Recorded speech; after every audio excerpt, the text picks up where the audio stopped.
Let's bring Harry Mays. You'll hear him noon to 2 with Eitan Shander starting April 1st here on 97.3 ESPN on a Friday evening.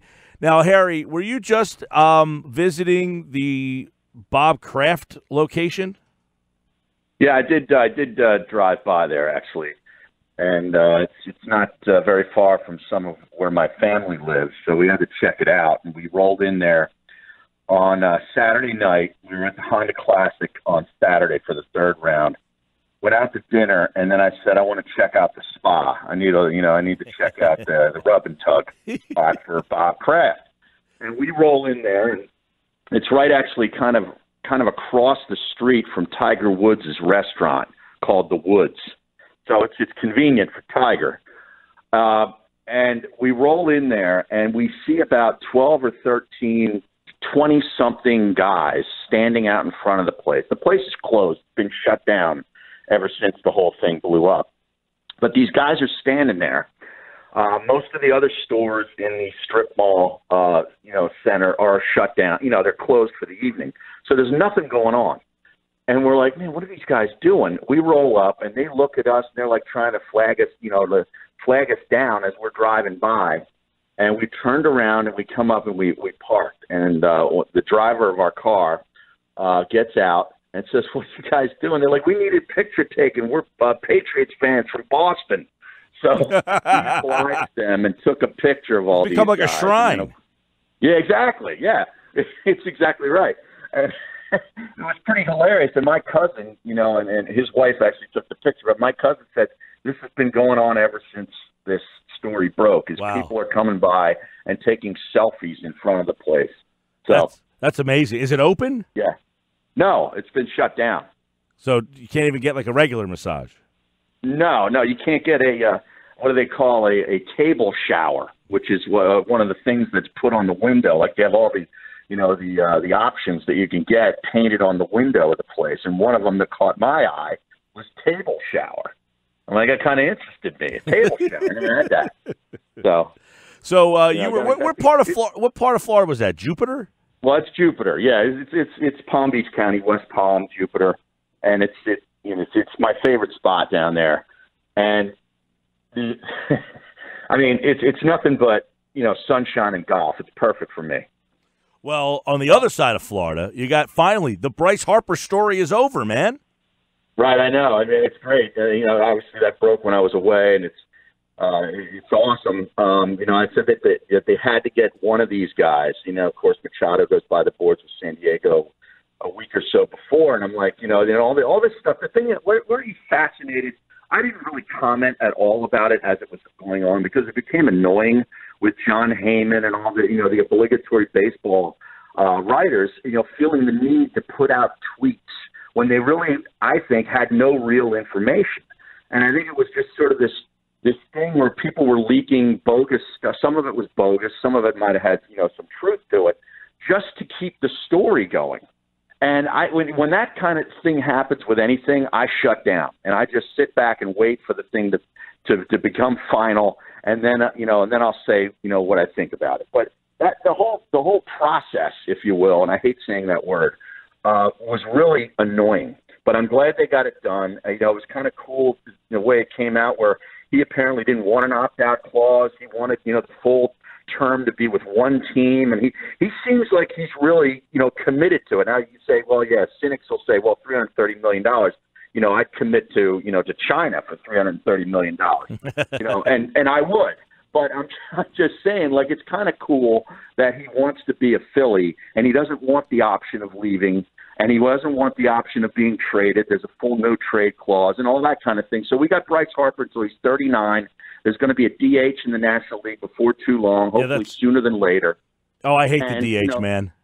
Oh, I love it. Yeah, I love it. I can't stand watching pitchers bat. That's why I always kind of preferred the American League. But anyway, the National League is finally going to do what I think is the right thing. And so this final 3-4 years, if he's not the greatest of fielder, it really won't matter if he can still hit.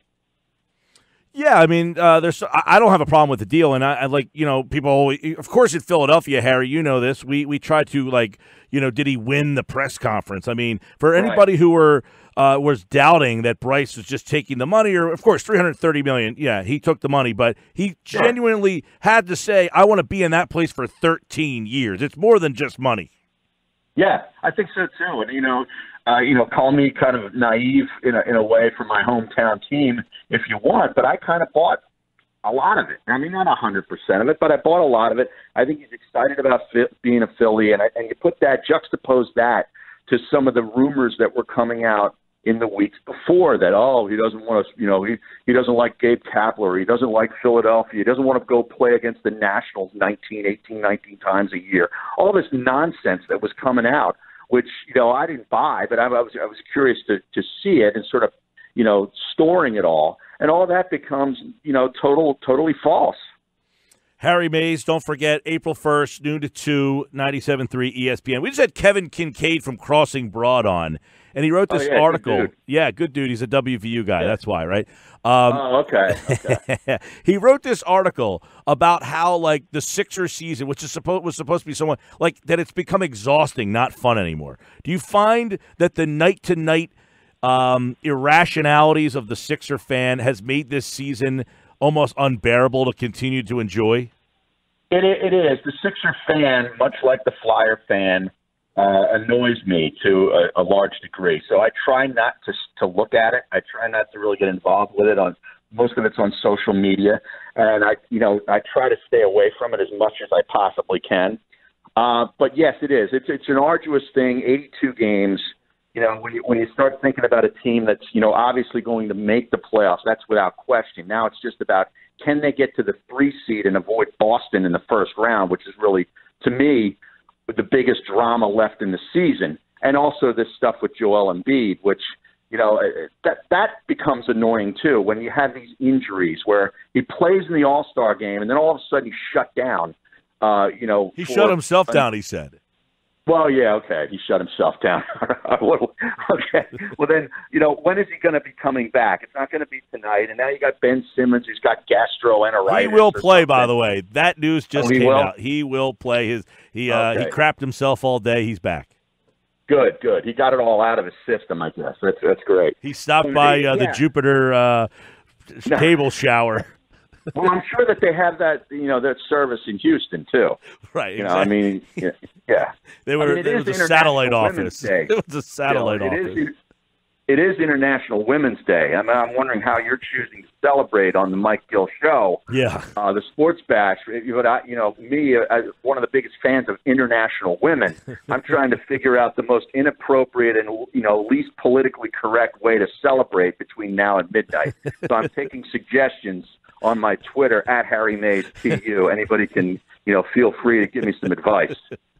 At Harry Mays TU, help a brother out here. He's just back from Florida, and Michael Bennett got traded today. Yeah, I saw that to the Patriots, no less. Yeah, this is almost like the exact same deal that the Eagles made the year before. Like they won the Super Bowl and then traded for Bennett for a fifth. The Patriots won the Super Bowl and then traded a fifth to get Bennett. Yeah, it's pretty crazy. He obviously wanted more money, and I thought he played really well last season. I think there was a portion of the fan base and maybe some of the media that was hoping that he would be a disaster or hoping that he would do something to disrupt the locker room. There was, and I was like, you know what, this guy plays hard. He plays, you look at the numbers and when they break it down into the minutia, he's better in the fourth quarter, the last couple of seasons than most guys in the NFL at that position, even though he's up in age, which I thought was fascinating. And it was something that I was going to pay attention to. And I thought the guy had a really good year. Does he deserve a raise? Hey, I can't fault a guy for wanting more money. So, hopefully, I guess for him, he gets it in New England and he'll probably have another chance at a ring.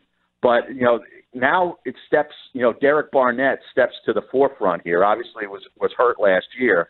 I was expecting a big sophomore season from him, but he's really going to have to step up in the absence. And same with Brandon Graham, who got a newly minted deal, who kind of had a lackluster season, in my view. Really needs to step up for the Birds. And John McMullen was on. He said this is all about Derek Barnett, and you're putting a lot of faith in Barnett, who has not been able to stay healthy. And this is the kind of move that somewhat, you scratch your head and just be like, when you win the Super Bowl, it starts to move pretty fast. You know, it was 10 years ago that the Phillies won the World Series, and now it's two seasons since the Eagles won the Super Bowl. And you start making moves like this, it's like, man, all of a sudden it just starts getting away from you.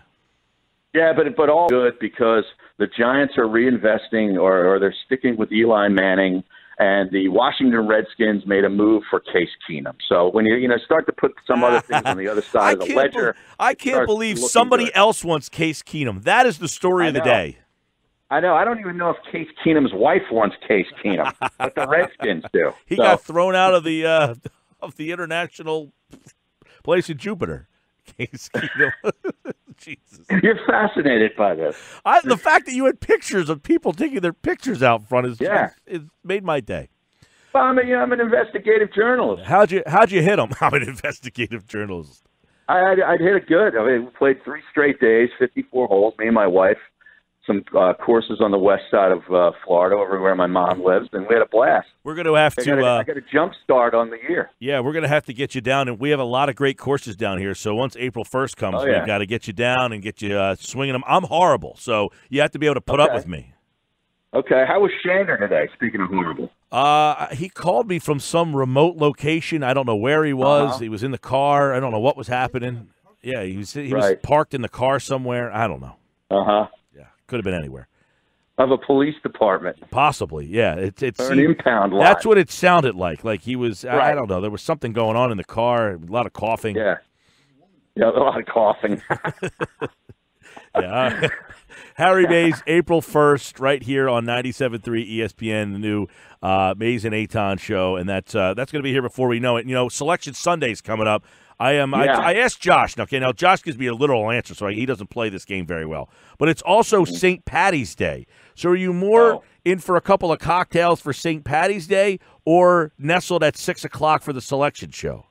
Well, I don't need St. Patty's Day to nestle up against, with a couple of cocktails. You know what I mean? Like that's every Saturday, Sunday for me, and Monday through Friday too.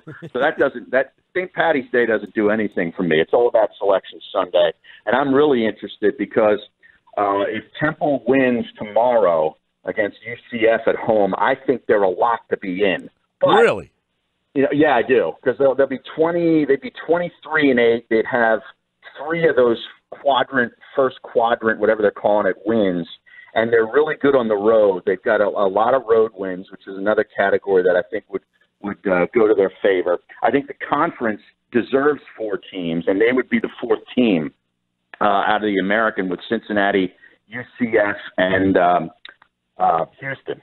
So, I mean, they got 3 ranked teams right now. That would be a win over a ranked team, too. If they found a way to win at home on Saturday. So I think they'd be in.